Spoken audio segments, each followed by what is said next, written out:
Boa tarde a todos vocês. Eu vou conversar um pouco com vocês sobre a questão da maconha, que é um assunto bastante controvertido, né, e muito falado. Eu não estou aqui para convencer, na verdade, ninguém de nada, né? Eu estou aqui para apresentar alguns dados e vocês mesmos vão tirar as suas conclusões, que eu acho que isso é importante. Todo mundo hoje, inclusive eu, usa internet para pegar informações. Isso é uma coisa completamente normal e boa, né? Eu pego hoje em dia, acho que 99% das minhas informações pela internet. Entretanto, na internet a gente tem todos os tipos de opiniões. Então, tem pessoas que são radicalmente a favor, tem pessoas que são radicalmente contra, os argumentos são os mais diversos. Então, na verdade, acaba virando uma grande confusão na cabeça da gente. Quem está certo, quem está errado. Bom, será que a maconha causa dependência? Quem é a favor diz que a maconha não causa dependência, quem é contra diz que a maconha causa. E aí, faz mal para a saúde? E quem é a favor diz que não faz mal para a saúde, quem é contra diz que faz mal. E a questão da maconha medicinal, de que se fala tanto hoje? Quer dizer, será que é útil, será que não é útil? Quem é totalmente a favor diz que sim, e fala da maconha medicinal como se fosse algo totalmente comprovado, como se fosse possível fumar maconha e isso já ser terapêutico em si. E quem é totalmente contra, deixa ou é contra que se use a maconha medicinal ou deixa interrogado se isso daí tem uma função ou não. Como é que a gente vai saber qual opinião é confiável e qual não é? Então, hoje em dia, quando a gente fala em medicina moderna, a gente usa muito a expressão medicina baseada em evidências, porque existe uma quantidade enorme de pesquisas que se faz hoje em dia.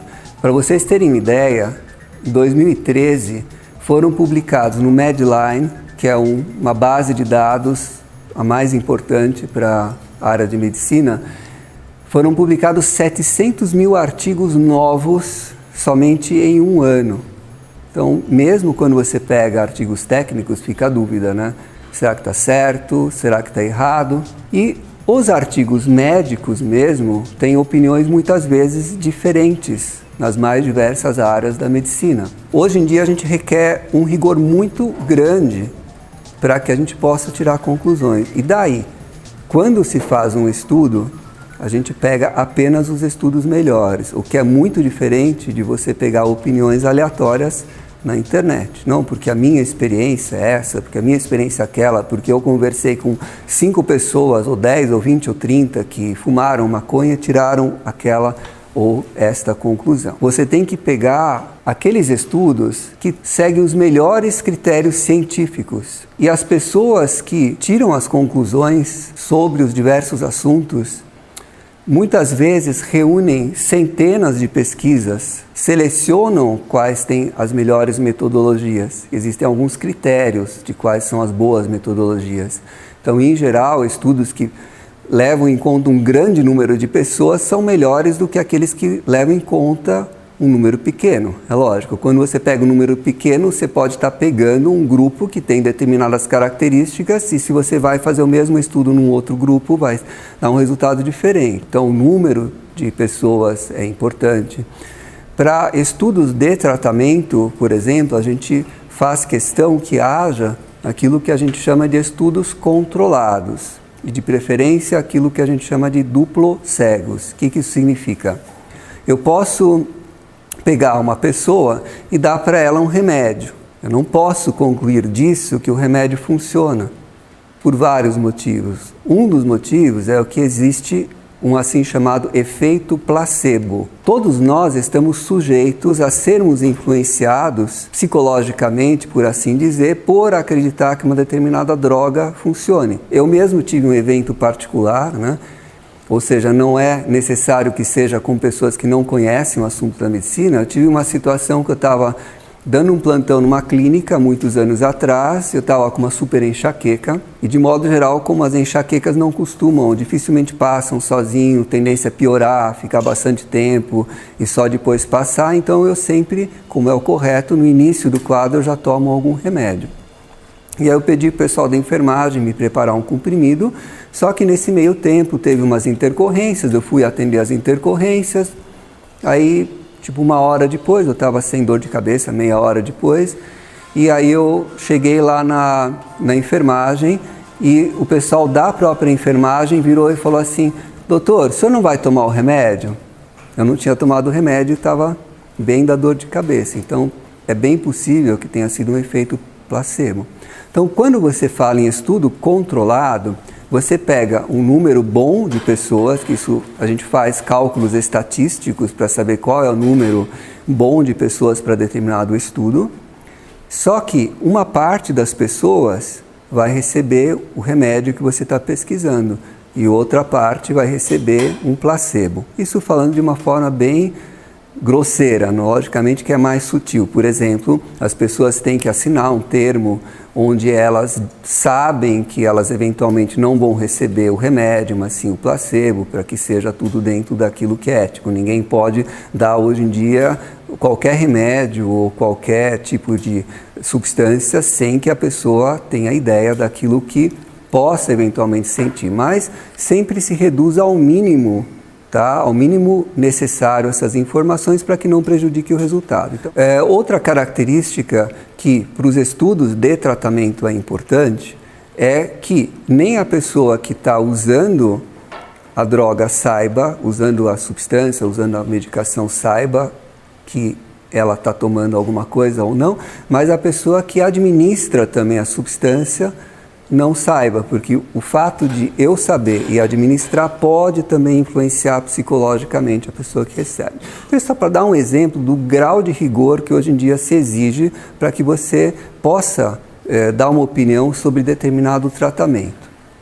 Em outros tipos de estudos, como os estudos epidemiológicos, ou seja, naqueles onde a gente levanta para ver quantas pessoas, qual porcentagem das pessoas usa maconha, ou fuma cigarro, ou bebe, logicamente que esse tipo de procedimento não tem como fazer, porque isso que eu dei de exemplo para vocês é somente para tratamentos. Mas para esse tipo de estudos também existem critérios.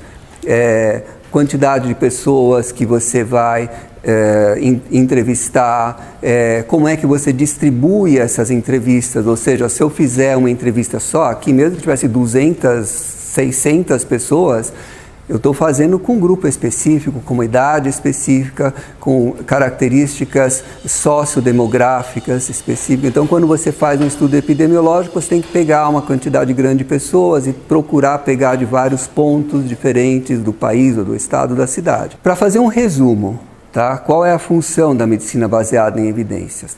A medicina baseada em evidências é o uso criterioso, explícito e judicioso das melhores evidências atuais na tomada de decisões em respeito aos cuidados de pacientes individuais. Ou seja, você faz as pesquisas em grandes grupos, mas você aplica no paciente individual. E aí? Como é que a gente fala sobre a questão da maconha? Houve uma mudança nos últimos anos. A Associação Psiquiátrica Americana parou de usar os termos que a gente usava alguns anos atrás, que é dependência e abuso, tá? Então, o abuso era considerado uma pessoa que usava uma substância prejudicial, alguma droga, porém que tinha um controle sobre isso, no sentido de que se por algum motivo fosse necessário parar, ela conseguiria parar, por um sentido em que, por exemplo, ela não ficava usando quantidades progressivamente maiores, assim por diante. E a dependência era quando, além de usar uma substância prejudicial, a pessoa perdia o controle. Hoje em dia, como se observou que existem muitas fases intermediárias, ou seja, existe desde a pessoa que usa um pouquinho, mas já tem algum prejuízo, até aquela pessoa que usa direto e não consegue largar, então eles mudaram o nome para transtorno de uso de substâncias, e no caso da maconha é o transtorno de uso de maconha.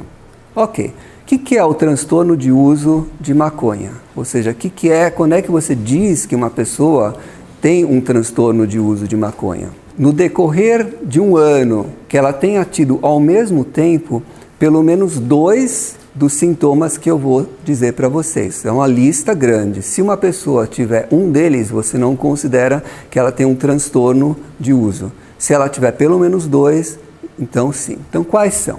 Consumo em quantidades maiores ou período mais prolongado do que o pretendido. A pessoa fala, a partir de hoje eu vou fumar, sei lá, um baseado por dia. A pessoa consegue fazer isso, sei lá, por uma semana, 2, depois ela começa a aumentar. Vai 2, 3 no meio da semana, vai aumentando.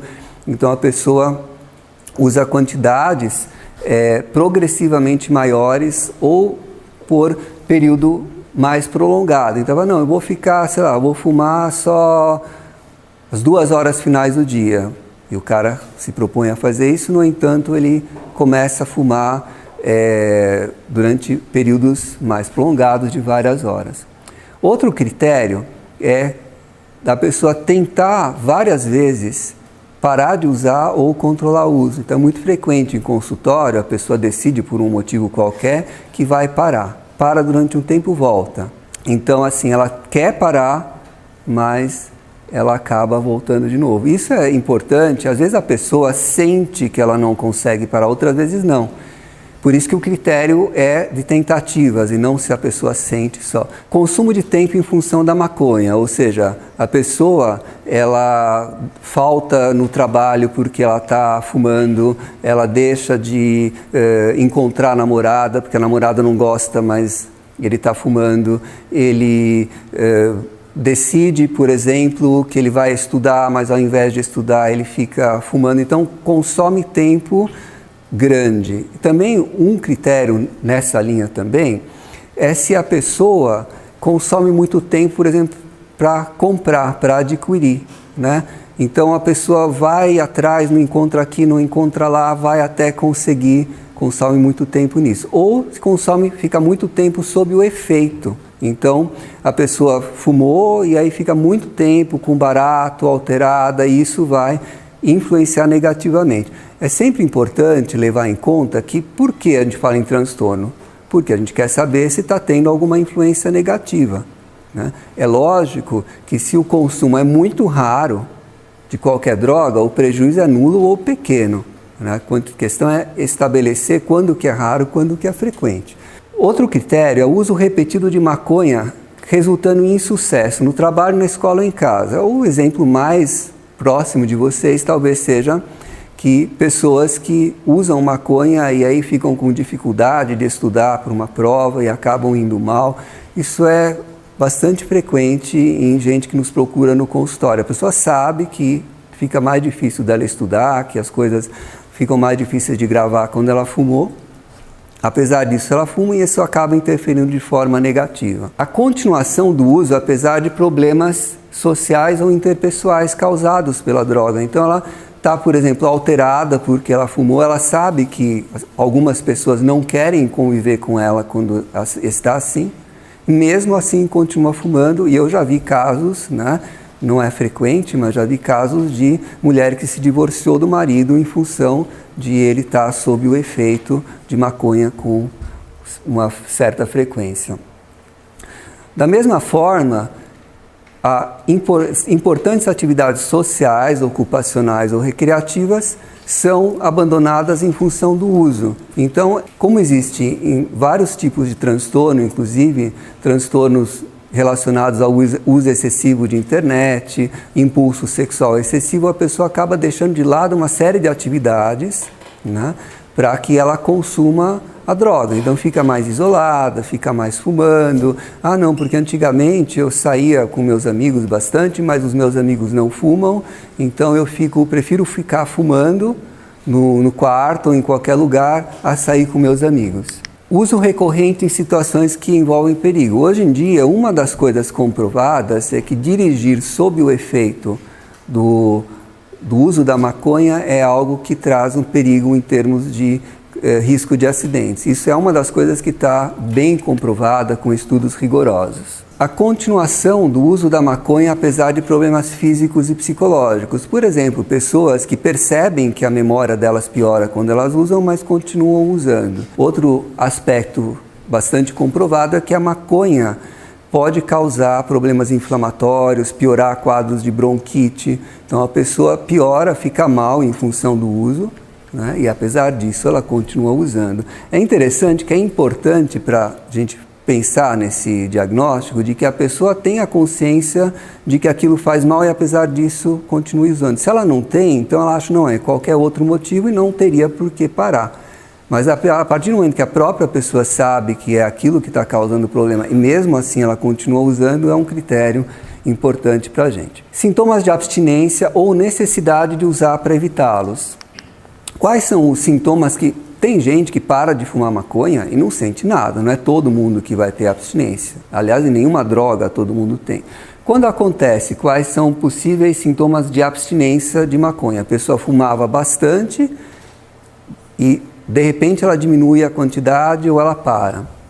Irritabilidade, raiva ou agressividade, nervosismo, ansiedade, dificuldade de dormir, diminuição do apetite, perda de peso, inquietação, sensações de humor deprimido, dores de barriga, tremores, suor, febre, calafrios e dor de cabeça. Não é que todo mundo vai sentir isso. Primeiro que nem todo mundo vai ter abstinência. Segundo que se uma pessoa tem abstinência não precisa sentir tudo isso. Isso daí são exemplos, ok? Então, se a pessoa tiver sintomas de abstinência ou a pessoa precisa usar a maconha para que não tenha, então este é um critério importante. Outro que eu acabei não citando é a tolerância. O que é a tolerância? Eu preciso fumar, nos últimos tempos, eu preciso fumar mais para ter o mesmo barato. Se eu fumo a mesma quantidade que eu sempre fumei, eu já não tenho mais o mesmo barato. Isso é tolerância. E aí? Esse transtorno de uso de maconha, ou seja, pessoas que têm pelo menos 2 desses sintomas ao longo de um ano, com que frequência isso acontece? No caso dos Estados Unidos, 3,4% dos jovens entre 12 e 17 anos, em algum período do ano anterior a essa pesquisa, apresentavam esse problema. Ou seja, indiscutivelmente, essa porcentagem de jovens que dá dezenas de milhões considerando a população americana, tinha um acúmulo de pelo menos 2 desses problemas. Tinha muitas pessoas que usavam e não tinham, mas pelo menos esses daí tinham transtorno de uso. E das pessoas acima de 18 anos, nesse mesmo estudo, 1,5% tinham transtorno de uso de maconha. E no Brasil? A frequência, no estudo de adultos de 2012, foi que 7% tinham experimentado a maconha ao longo da vida, e desses 7%, 42% tinham usado no último ano, e desses que usaram no último ano, 37% eram dependentes de maconha, segundo critérios de dependência. Em adolescentes, no mesmo estudo, 3,4% tinham usado no último ano e desses 3,4%, 10% eram dependentes da maconha. Ou seja, quando a gente fala em dependência, não é simplesmente chutar, olha, você é dependente, não sei o quê. Não. Tem, como vocês viram, tem critérios para a gente ver se a pessoa tem algum problema. Não é do nada. Então, se você for pensar, bom, 10% de 3,4% dá 0,34%. É pouco. 10% dos que usaram, 90% dos que tinham usado no último ano não eram dependentes. Agora, se você multiplicar isso pelo número de jovens da população brasileira, você vai ter uma quantidade grande, né? E aí entra uma outra questão, que é, vamos dizer, uma opinião pessoal minha. Apesar de que a maioria das pessoas que usa não vai ficar dependente, a gente não sabe quem vai ficar dependente e quem não vai, né? Bom, primeiro, que não precisa ficar dependente para eventualmente a maconha piorar uma bronquite ou piorar a sua memória. Mas assim, a gente não sabe. Se tivesse ainda um critério, se a gente soubesse, não, olha, você pode fumar e você não vai ficar dependente. Não, você não pode. Ah, mas eu já fumo há bastante tempo e não sou. Tudo bem, mas em que momento você pode se tornar? Não dá para saber. Então aí é uma opinião pessoal minha que se vale a pena correr o risco de cair nesses 10% ou não. Então, postura pessoal de cada um. Tirando o fato de que no Brasil a maconha ainda não é legalizada, que aí é uma questão jurídica, né, uma questão policial, mas do ponto de vista médico, quem tem que decidir se usa ou não usa é a pessoa, não o médico. Ao médico cumpre dar as informações corretas sobre o assunto e tratar as pessoas que querem se tratar. E o que nós sabemos, então, de positivo? Dentro desses estudos de metodologia bem feita, o que nós sabemos? Então, nós sabemos que a maconha pode levar a quadros de bronquite e o que é importante, independente do consumo de tabaco, porque tinha muitos estudos antigos que diziam, ok, maconha sim, causa bronquite, só que a maior parte das pessoas que fumavam maconha fumava cigarro também. E aí, será que a bronquite foi por causa da maconha ou foi por causa do cigarro? Então eles fizeram, através de métodos estatísticos, é possível você tirar a influência do cigarro dentro do seu cálculo e através disso foi constatado que independente da pessoa fumar ou não o cigarro, a maconha em si podia causar quadros de bronquite. E que parar de fumar maconha pode melhorar a bronquite independente de você parar de fumar o cigarro. Não que isso seja uma recomendação para a pessoa continuar fumando cigarro, mas isso mostra que existe um efeito negativo da maconha além do cigarro. Isso é um estudo muito recente, publicado no ano passado. E aí, né? Maconha causa câncer de pulmão ou não? É controvertido. Tem duas grandes revisões sistemáticas, ou seja, estudos de alta qualidade envolvendo dezenas de artigos. Uma diz que sim, outra diz que não. A gente não sabe ainda. Não saber não significa que não cause. Maconha tem várias substâncias irritantes, né? Várias substâncias tóxicas e é possível que cause. Outro indício indireto de que a maconha pode dar câncer de pulmão é que o câncer muitas vezes segue inflamações muito prolongadas no organismo, né? E nós temos já o dado de que a maconha causa processos inflamatórios nas vias respiratórias. E a ansiedade? Será que maconha dá ou não dá ansiedade? A gente sabe que ansiosos têm um uso maior de maconha, porque pelo menos no primeiro momento a maconha pode dar um alívio da ansiedade. E nós também sabemos que os usuários de maconha têm mais quadros de ansiedade. Entretanto, não há por enquanto nenhuma prova de que a maconha cause ansiedade. Novamente, isso não significa que não pode acontecer, mas não acontece em longo prazo. O que acontece? A gente tem ataques de pânico, que são considerados também transtornos ansiosos, que são ataques de súbita ansiedade, que a pessoa sente uma série de coisas, como o coração batendo demais, como suor, como tontura, tremores e assim por diante, às vezes sensação como se fosse morrer. Essas crises de pânico são relativamente frequentes no uso da maconha, ou seja, na vigência do efeito, ao invés do barato, bom, a pessoa tem uma crise de pânico. E depressão? Depressão, os dados são semelhantes. Pessoas com depressão usam mais maconha, os usuários de maconha têm mais frequência de depressão. Porém, não existe comprovação de que você usar maconha, se você for uma pessoa que não tem depressão, você vai usar maconha e por causa disso você vai ter um quadro de depressão. Então isso não se pode dizer. Porém, coisas que a gente sabe novamente, que as pessoas que usam maconha, elas têm um uso mais frequente de outras substâncias. Então, por exemplo, pessoas que usam maconha, elas têm uma probabilidade muito maior de ter qualquer uso de substância, tem uma probabilidade maior de ter problemas com álcool, e quando eu digo uso, não é só a questão do uso de você beber, é a questão do uso problemático, que é sempre isso que interessa, né? A gente não trabalha em medicina com coisas hipócritas, não, o cara usa, está errado, não.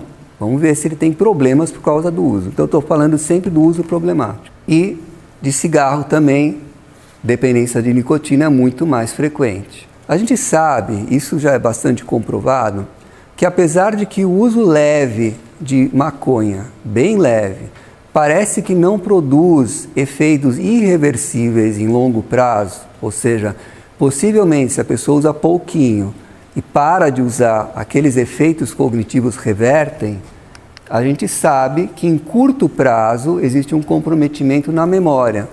Ou seja, se a pessoa é usuária de maconha, mesmo que seja alguns baseados por semana, enquanto ela não parar de usar, e durante um tempo ainda que a maconha estiver fazendo efeito, ela vai ter, por exemplo, dificuldades de aprendizado. Logicamente, quanto mais a pessoa usa, mais isso vai aparecer, né? É lógico que, independente de ser a favor ou contra, se a pessoa fuma um baseado no fim de semana, e ponto, isso muito provavelmente não vai prejudicar o aprendizado dela. Agora, se ela fuma vários baseados por semana, isso pode influenciar. Ah, não, mas o cara mais CDF da classe, ele fuma todo dia e mesmo assim tira notas excelentes, né? E o outro não fuma nada, mas tira notas ruins. Ok, você não sabe como que esse cara que tira notas excelentes ficaria se ele não fumasse. E que bom, né? Que ele é tão inteligente que mesmo fumando ele consegue tirar notas boas, mas não necessariamente as pessoas vão ter assim. Então, dentro daqueles critérios que eu falei, de você verificar em grandes grupos de pessoas homogêneas e tudo, a gente tem esse dado de que a maconha causa dificuldade de memória. E existem evidências de que se a pessoa começa cedo a usar a maconha, né, pré-adolescentes, adolescentes, não pode realmente ter também efeitos em longo prazo. Todas as drogas, quanto mais cedo a pessoa começa a usar, mais problemático é. Na vigência do uso, a capacidade de se tomar decisões é comprometida e também é comprovado que existe sim o risco para a direção de veículos. É interessante que existe, todo mundo, acho que ninguém deixa de saber hoje em dia que bebida álcool prejudica a capacidade de dirigir. E aí muitas pessoas tomam a bebida junto com alguma outra com cafeína, tipo, enfim, Red Bull e outras que tem por aí. E aí quando a pessoa consome a cafeína junto com o álcool, ela fica com a sensação de que ela fica mais acordada e não tem mais dificuldade. Só que os estudos mostram que quando a pessoa usa uma cafeína, usa um estimulante junto com o álcool, mesmo ela não tendo a sensação de que a capacidade dela de dirigir está alterada, ela está com a capacidade alterada. E quadros de psicose, as pessoas surtam quando elas usam maconha? Sim, isso é comprovado. Pessoas que não tiveram nenhum problema de psicose, que são aqueles quadros onde a pessoa perde o contato com a realidade, ouve vozes, tem delírios, tem comportamentos bizarros, se a pessoa tiver uma sensibilidade, a maconha pode desencadear. Ou seja, a pessoa não precisa, não é que a pessoa tem já um problema. Se tiver um problema, uma esquizofrenia, um delírio, pode piorar. A pessoa pode não ter nada e ser desencadeado pela maconha. Acontece com todos? Não, não acontece. Acontece com uma quantidade pequena de pessoas. Mas, novamente, você vai querer que seu filho use, se existe esse risco? Decisão pessoal, né? Do ponto de vista médico. E aí, questão da liberação de maconha ou não? É uma questão complexa. Hoje em dia é evidente, a gente sabe que existem substâncias. Na maconha, para você ter uma ideia, as substâncias que a gente chama de fitocannabinoides, ou seja, aquelas substâncias químicas que a maconha tem, que são as estudadas, são algo entre 60 e 80 substâncias diferentes, tá? Dessas substâncias, algumas parecem que têm realmente uma utilidade médica. A que mais se fala é o canabidiol, né, que tem estudos sobre o uso em crises de epilepsia, estudos sobre o uso para o tratamento de dependência de drogas e assim por diante. Então é muito estudado. É muito diferente dizer que a maconha muito provavelmente tem substâncias úteis do que achar que fumar maconha ou comer maconha é algo que vai ser saudável ou tratar doenças. Por quê? Justamente por causa disso. Porque a maconha tem dezenas de substâncias e dessas possivelmente algumas vão ter alguma utilidade. O resto ou é inútil ou pode ser prejudicial, né? Então é super bom que se estude, se procure encontrar medicações à base de produtos de maconha. Aliás, não sei se vocês sabem, mas mesmo na medicina convencional, aquela que vem das indústrias farmacêuticas, ainda 20% dos remédios são extraídos à base de plantas. Então esse é super válido. O que não é válido é confundir as coisas, achar que fumar maconha é algo medicinal, tá? Ou que fumar maconha não tem nenhum prejuízo.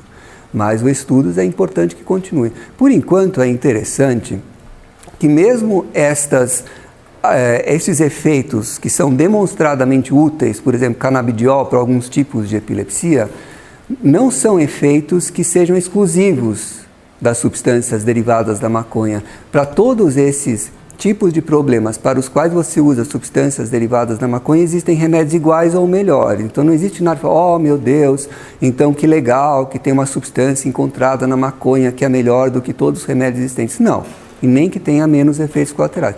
Pode ser que no futuro, por exemplo, uma das drogas que está sendo estudada para o tratamento do transtorno de uso de maconha é derivado do próprio THC, que é a substância da maconha que dá o barato, que é a substância da maconha que dá a dependência.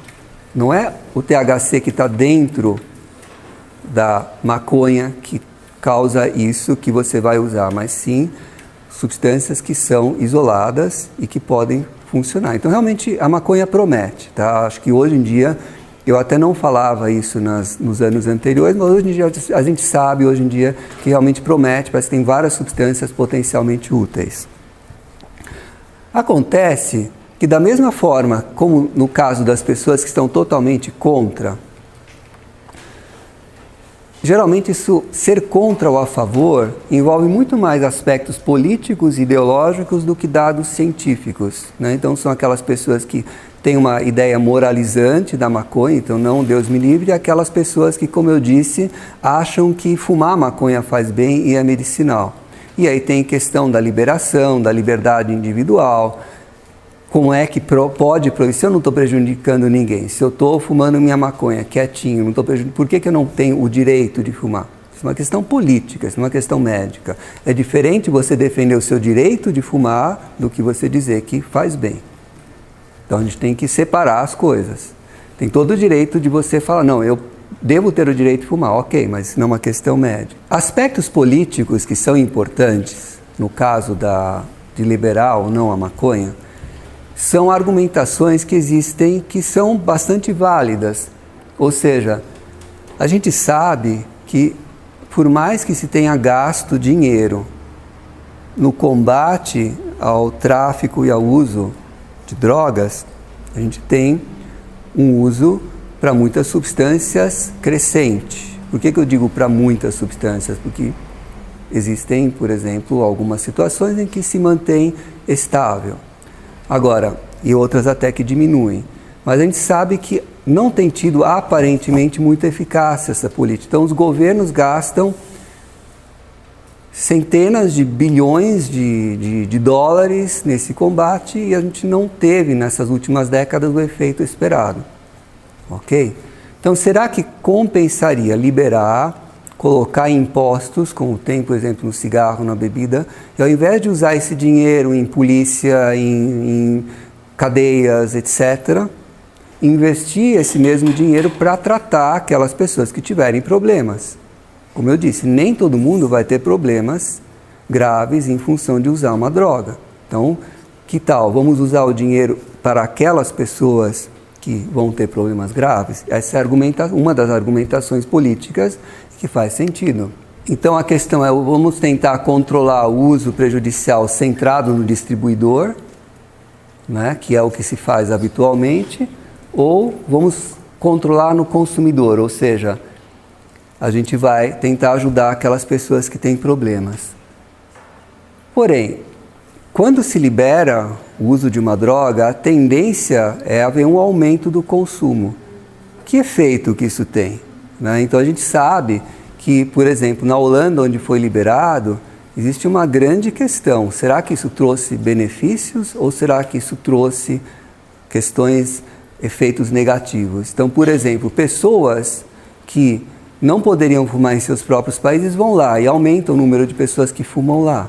E quais as consequências? Tem uma série de situações, em questão de drogas, por exemplo, heroína, onde isso acabou sendo revertido, ou seja, se viu que, na verdade, os efeitos da liberação não eram bons e se procurou reverter. Então, isso é controvertido. Dizer que liberar tudo bem, porque não vai aumentar o número de problemas, é bastante controvertido. Uma coisa que a gente sabe é assim, vai aumentar o número de pessoas que usam.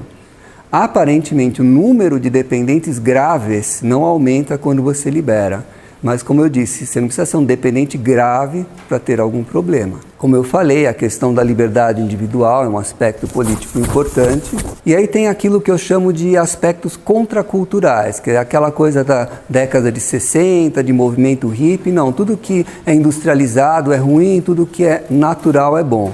E eu sempre, para quem diz isso, eu falo, bom, mas a natureza está cheia de venenos, cogumelos venenosos, uma planta que é usada pela indústria farmacêutica, que é a digitalis, quando você extrai e purifica a substância que contém, é altamente venenosa. Então não é porque está na natureza que necessariamente é algo inofensivo. Finalmente, a questão de, bom, será que você proibir tem alguma diferença em relação a não proibir?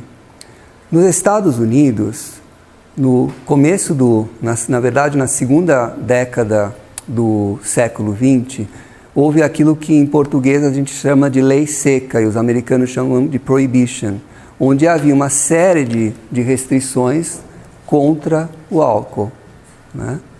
Que era proibido comercializar, proibido produzir e assim por diante.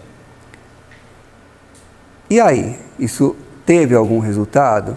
As pessoas antigamente diziam não teve resultado, a proibição do álcool não teve nenhum resultado, aumentou a criminalidade e não diminuiu os problemas. Hoje em dia, os estudos mostram que, na verdade, houve uma diminuição, sim, dos problemas decorrentes do uso do álcool na época da proibição. Então, são questões complexas que não dá para a gente ter, muitas vezes, uma posição muito radical a respeito, que a gente tem que parar para pensar enquanto ser humano, enquanto postura política, para que a gente possa realmente ter ideias e atos que sejam coerentes, não simplesmente atitudes emocionais, tanto a favor quanto contra. E se eu fosse deixar uma mensagem para vocês, não seria a mensagem de usem ou não usem. Pessoalmente eu não sou a favor, mas é uma postura pessoal minha. Eu respeito, já tive paciente que veio, ficou ouvindo durante alguns meses e falou, não, eu vou continuar usando, tudo bem, não cabe a mim decidir.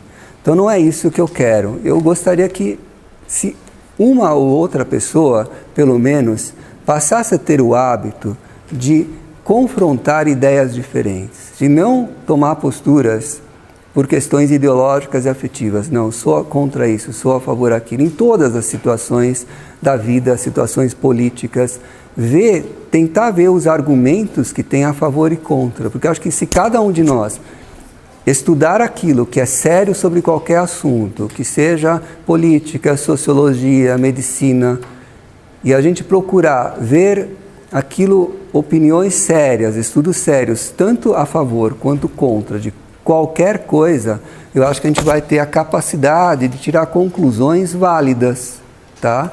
Não vai ser aquela coisa chutada, como infelizmente acontece em todas as áreas. A pessoa simpatiza com uma ideia, pronto, é aquilo. Simpatiza com outra, é aquilo. Então, vamos ler, vamos estudar, independente da idade da gente, e vamos confrontar ideias diferentes, porém ideias que tenham uma boa fundamentação.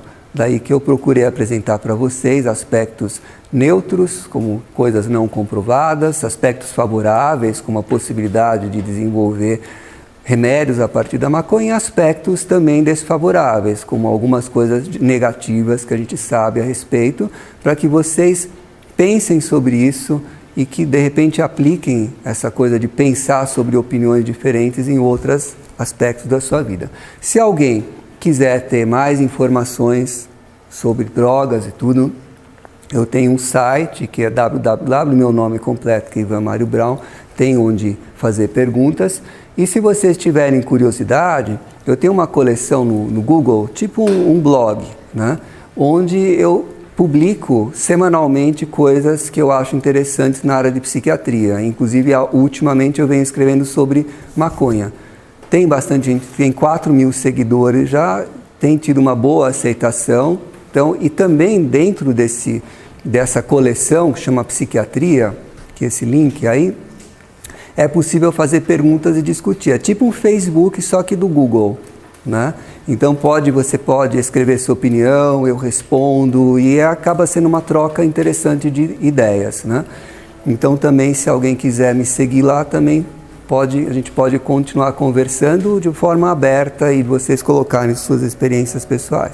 Enfim, foi muito agradável para mim também e espero que tenha algum proveito para vocês. Tá? Como eu falei, se vocês pararem pelo menos para pensar sobre essas coisas, já vai ser útil, independente da decisão que vocês tomarem. Ok?